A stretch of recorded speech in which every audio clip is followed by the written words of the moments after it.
जय सत्यहरि, जय बाबा नीलकंठ, जय माँ माधुर्यमयी। सत्यानंद परिवार के सभी सदस्यों को मेरा प्रणाम। इस चैनल के माध्यम से हम ठाकुर श्री सत्यानंद, ठाकुर श्री नीलकंठ और श्री माँ माधुर्यमयी और उनसे जुड़े सभी महात्मागण, सन्यासियों और भक्तों के विषय में बात करते हैं।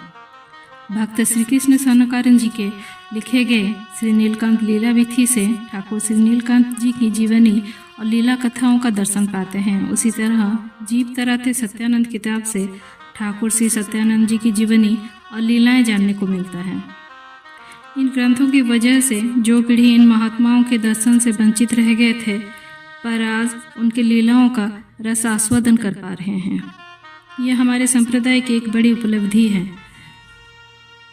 जिसका लाभ हमारी पीढ़ी और आने वाली कई पीढ़ी उठा सकती है।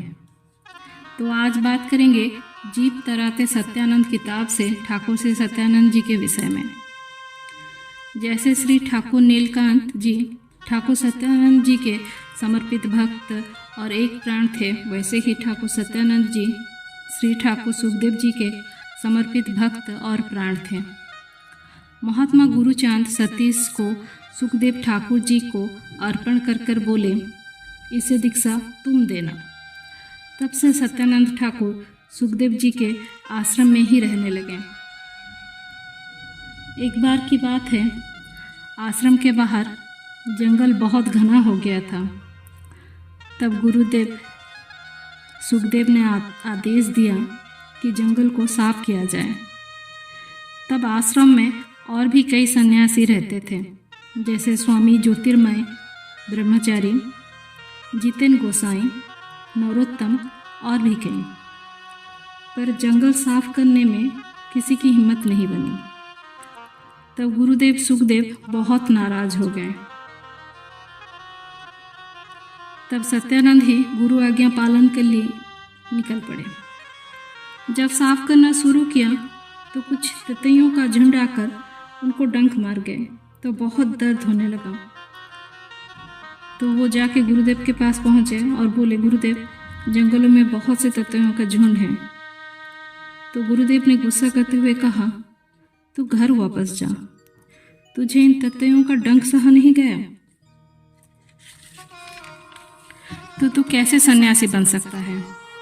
जब काम रूपी ततैयों का डंक सहना पड़ेगा तो तू क्या करेगा। इससे अच्छा है कि तू घर जा। गुरुदेव का तिरस्कार सुनकर वो वापस लौट गए और काम में लग गए। गुरुदेव का नाम जप करते हुए उन्होंने अपना काम शुरू कर दिया। उन्होंने सोचा, जब मैंने अपने आप को गुरु चरणों में समर्पित कर दिया हूँ तो ये दर्द मेरा कैसे हो सकता है। ततैयों ने उन्हें बहुत से डंक मारे, पर उन्हें बिल्कुल दर्द महसूस नहीं हुआ। उन्होंने पूरा जंगल अकेले ही साफ कर दिया। फिर वो आश्रम लौट आए और स्नान किया। फिर रसोई घर में पहुंचे। तब सुखदेव जी की माँ रसोई किया करती थी। उन्होंने कहा, खाना खाएगा? पर तेरे बाबा ने तो अभी तक खाना नहीं खाया। वो दौड़कर गुरुदेव के कमरे में पहुंचे। वहाँ उन्होंने देखा ठाकुर जी चादर पूरे शरीर पर ओढ़कर सो रहे हैं। तो वो उनके पैरों के पास बैठ गए और पैर दबाने लगे। फिर बोले, बाबा बहुत देर हो गई है, चलो खाना खा लीजिए। फिर सतीश को पता चला कि गुरुदेव का शरीर तो तप रहा है। तब उन्होंने देखा गुरुदेव के पूरे शरीर पर ततैयों का डंक भरा हुआ है। उसे देखकर वो बहुत जोर से चिल्लाने लगे और रोने लग गए। ये क्या हो गया है बाबा, ये सब मुझसे बिल्कुल देखा नहीं जा रहा है। सतीश की बेचैनी देखकर सुख ठाकुर बोले, देखो सतीश, देखो मैं बिल्कुल ठीक हूँ, तुम परेशान मत हो। फिर जब सतीश ने देखा तो गुरुदेव का शरीर बिल्कुल ठीक था।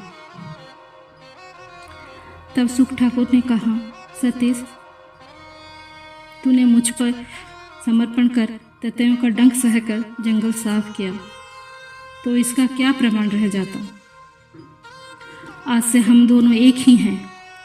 जो तुम्हारा दर्शन करेगा उसे मेरी कृपा भी लाभ होगी। इस प्यारे से तथ्य को दिया था स्वामी असीमानंद ने। जय सत्यहरि, जय बाबा नीलकंठ।